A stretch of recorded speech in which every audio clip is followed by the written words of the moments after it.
The man who maneuvered, at least as I understand it, because remember, we have records, we have royal records, we have certain documents.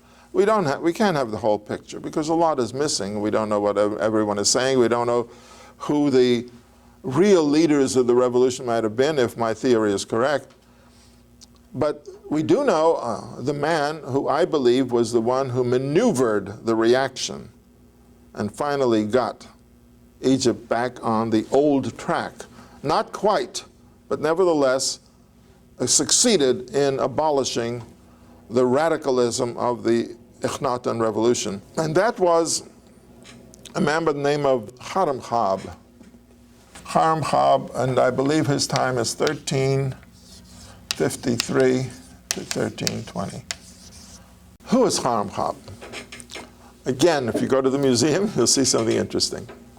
Haremhab's statue, he has many statues, but one of them, he was very proud of it, was he's sitting across his knees. He has a tablet and a sheet of papyrus and a pen in his hand. He was a scribe. Haremhab was a scribe. And let us assume that he was a secretary in the palace and gradually became very influential. And after the death of Amenhotep III, he became close to his widow, to the Empress Tia. And I think he was always talking and advising her and counseling conservatism, or counseling that somehow the revolution has gone too far. And besides, what has the revolution done? Put these people in power who have no nobility and no royalty. I believe this was his propaganda. And then, of course, Akhenaten returned. Akhenaten had several children, I think 6 daughters and sons. His son was Tutankhaten. Tutankhaten was his son, who changed his name to Tutankhamun. So Tutankhamun, the famous King Tut and Tutankhamun, was the son of Akhenaten. And changing his name was a sign, a symbol. We're going back to the original. Tutankhaten became pharaoh, changed his name to Tutankhamun.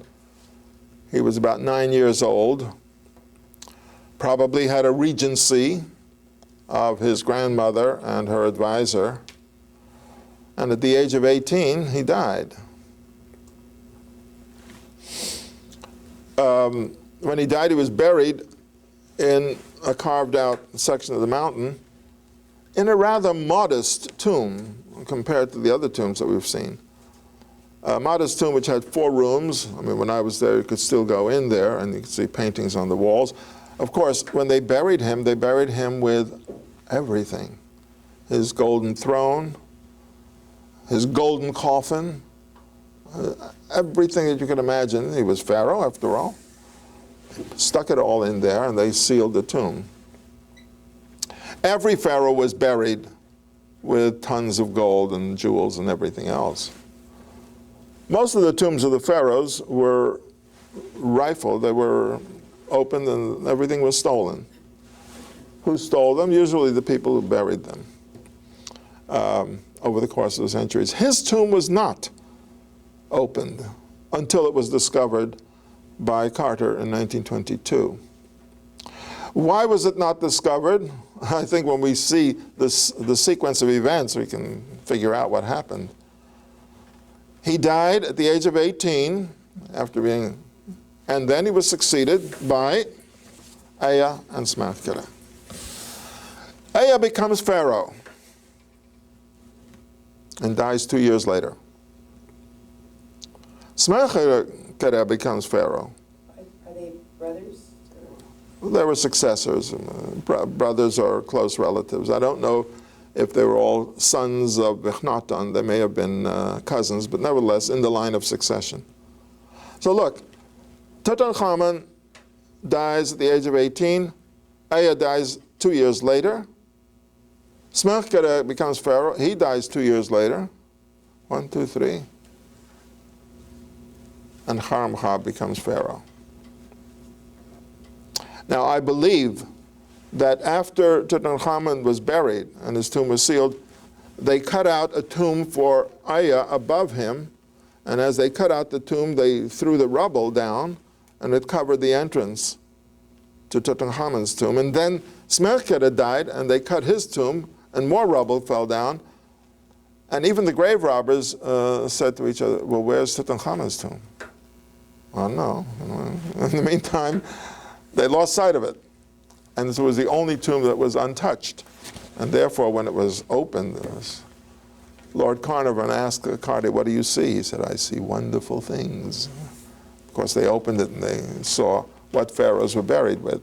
By the way, Tutankhamun had his mummy in a sarcophagus, in a wooden sarcophagus, covered with a golden sarcophagus, which was covered with another golden. 4 layers of gold sarcophagi, one on top of another.